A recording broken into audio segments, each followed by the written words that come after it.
Hi hello all అందరికీ నమస్కారం. Welcome to my channel. So ఈరోజు నేను మీకు ఏం చెప్పబోతున్నానంటే, జనరల్గా మన ఇండియాలో ఏదైనా గ్రహణం అంటే సూర్యగ్రహణం కానీ చంద్రగ్రహణం కానీ అది మనం పాజిటివ్గా తీసుకోము, ఒక నెగిటివ్గా తీసుకుంటాం. గ్రహణంలో మనము ఇల్లు కడుక్కోవడం కానీ, ఫుడ్ ఏదైతే మనం ప్రిపేర్ చేసుకున్నామో గ్రహణం ముందు అది మనం తినము. సో ఇలాగ మనం ఫాలో అవుతాము. అదే ఇక్కడ వాళ్ళైతే అసలు తీసుకోరు. దాన్ని ఒక నేచర్లో జరిగే ఒక అద్భుతంగా భావిస్తారనమాట. మొత్తం ఫ్యామిలీ అంతా గ్యాదర్ అయ్యి వాళ్ళు వండుకుంటూ చక్కగా అందరూ కలిసి చూస్తూ ఉంటారనమాట. గ్రహణం ఎలా అయింది చూడటం అంటే వాళ్ళు ఏమి సింపుల్గా చూడరు, దానికి తగ్గ ప్రికాషన్స్ అయితే తీసుకుంటారు. గ్లాసెస్ ఉంటాయి, అవన్నీ వాళ్ళు వాడతారు. బిలీవ్ చేసేవి ఇక్కడ అలాంటివి ఏమి ఉండవు అనమాట. లైక్ ప్రెగ్నెంట్ లేడీస్ కానీ మనం బయటికి వెళ్ళరు, అండ్ ఆల్సో ఎవరు బయటికి వెళ్ళరు గ్రహణం టైంలో. అలా ఏం ఉండదు ఇక్కడ. సో ఎంత డిఫరెన్స్ ఉందో కదా వాళ్ళకి మనకి.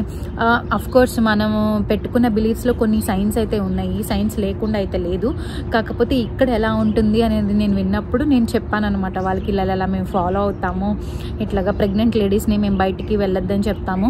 ఎందుకంటే ఆ టైంలో హార్మ్ఫుల్ రేడియేషన్స్ అయితే ఉంటాయి, ఎందుకంటే అది బేబీకి మంచిది కాదు అని మేము భావిస్తాము, అది ఇది అని చెప్తే వాళ్ళకి అసలు అలాంటి బిలీవ్సే లేవని చెప్పారు. అండ్ వాళ్ళందరూ బాగా ఎంజాయ్ చేస్తారు గ్రహణం టైంలో. ఎక్స్ప్లెయిన్ చేశాను అనమాట. సో మేము అనుకున్న దాన్ని వెనకాల సైన్స్ ఏంటి అని. బేసిక్గా మనల్ని ఎందుకు ఫుడ్ తినద్దు అంటారంటే, గ్రహణం ముందు వండింది తర్వాత. ఎందుకంటే మనకి ఎప్పుడైతే సన్ అనేది ఎప్పుడైతే మనకి సన్ రైస్ అనేవి ఉండవో మనకి బ్యాక్టీరియా అనేది త్వరగా పెరుగుతుంది అనమాట. మైక్రో ఆర్గానిజమ్స్ అనేది త్వరగా డెవలప్ అవుతుంది. సో అందుకని ఏమన్నా కంటామినేషన్ అవ్వచ్చు ఫుడ్ అనేది. అందుకనే వాళ్ళు పెద్దవాళ్ళు మనల్ని తినద్దు అంటారు గ్రహణం ముందు రోజు వండినవి కానీ, గ్రహణం ముందు వండినవి కానీ. సో అంతే తప్ప దాంట్లో మూఢనమ్మకాలు అనేం కాదు. సో అది కూడా ఒక రకమైన సైన్స్ కైండే. మన వాళ్ళు సేఫ్టీ పర్పస్న అవేమి తినద్దు అంటారు, ఎందుకంటే ఏమన్నా ఫుడ్ పాయిజన్స్ కానీ కంటామినేషన్ కానీ అవుతుంది అని. ఇప్పుడు నేను ఎందుకు ఇది చెప్తున్నానంటే, April 8th సో ఇక్కడ ఒక గ్రహణం అయితే మనకి అవ్వబోతుంది. అది వచ్చేసి సూర్యగ్రహణం అనమాట.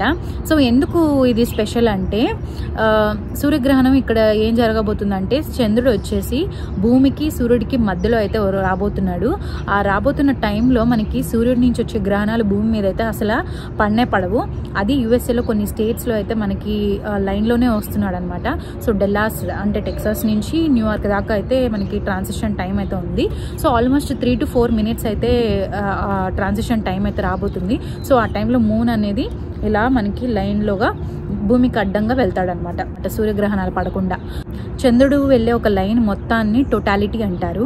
సో ఈ టోటాలిటీ లైన్లో నేను ఉండే స్టేట్ కూడా వస్తుంది. ఇక్కడ కూడా మ్యాక్సిమం మనకైతే ఉంటుందంట గ్రహణము. సో మనకి ఒకవేళ కనుక సన్నీగా ఉంటే ఆ రోజు, అంటే ఎండ కనుక బాగా ఉండి అండ్ గ్రహణం పట్టి అండ్ గ్రహణం విడిచి ఆ ట్రాన్సిషన్ టైము చూడటానికే చాలా అద్భుతంగా ఉంటుంది. అంటే అదొక సడన్గా 3 నిమిషాలు మనకి బ్లాక్ అయిపోయి మళ్ళీ వెళ్తురు. ఆ ట్రాన్సిషన్ టైం అనేది వీళ్ళు ఎక్స్పీరియన్స్ అవ్వడానికి చాలా ఎక్సైట్ ఫీల్ అవుతున్నారు.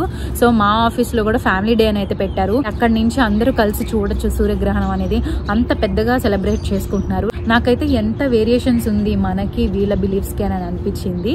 సో జరిగింది ఏంటి అనేది నేను మీకు చూపించాలనుకుంటున్నాను. సో మరి చూసేద్దామా?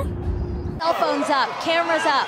5, 4, 3, 2, 1, and totality. Totality, everyone.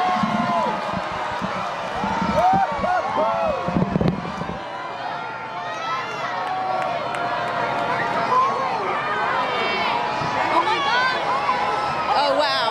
Oh my God!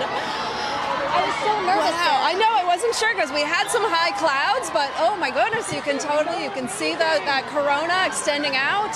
Oh wow! Yeah, the clouds were really bothering me and really scaring me. You get very Wow! Everybody's got their phones, scientists, and it looks exactly. And just to the right of it is Venus. Yes. Oh, and I see some of those pink protuberances we've been talking about all day. We have totality here for 3 minutes and 50 seconds.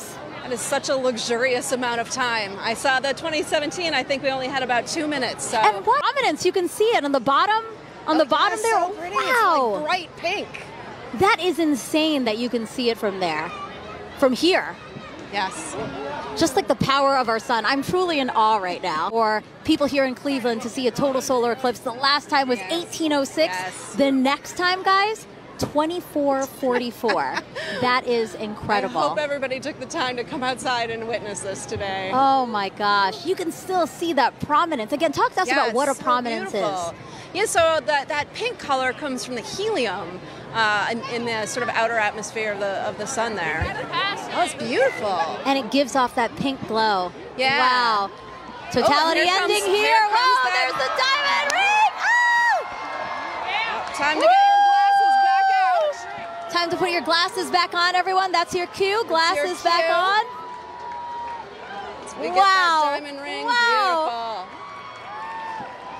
What an amazing experience. My first total solar eclipse. Yes. Let's see what they think about this in Niagara with Daryl. ఇప్పుడు చెప్పాను కదా ఇక్కడ గ్రహణాలు ఎలాగా పాటిస్తారు and మనం ఎలా పాటిస్తాము అనేది. అసలు మీరైతే ఎలా పాటిస్తారు గ్రహణము అండ్ మీరు ఏ కోణంలో చూస్తారు గ్రహణం పట్టేది అండ్ మీరు ఎవరు కరెక్ట్ అనుకుంటున్నారు? అంటే మన బిలీఫ్స్ కరెక్టా, వీళ్ళ బిలీఫ్స్ కరెక్టా? వీళ్ళు గ్రహణం టైంలో ఏం చేస్తారని చెప్పాను అండ్ మనము గ్రహణం టైంలో ఏం చేస్తామని చెప్పాను. సో మీరేమనుకుంటున్నారు? ఈ రెండిట్లో వీళ్ళ బిలీఫ్స్ కరెక్టా, మన బిలీఫ్స్ కరెక్టా? మీ ఒపీనియన్ ఏంటో నా కమెంట్ సెక్షన్లో మెన్షన్ చేయండి.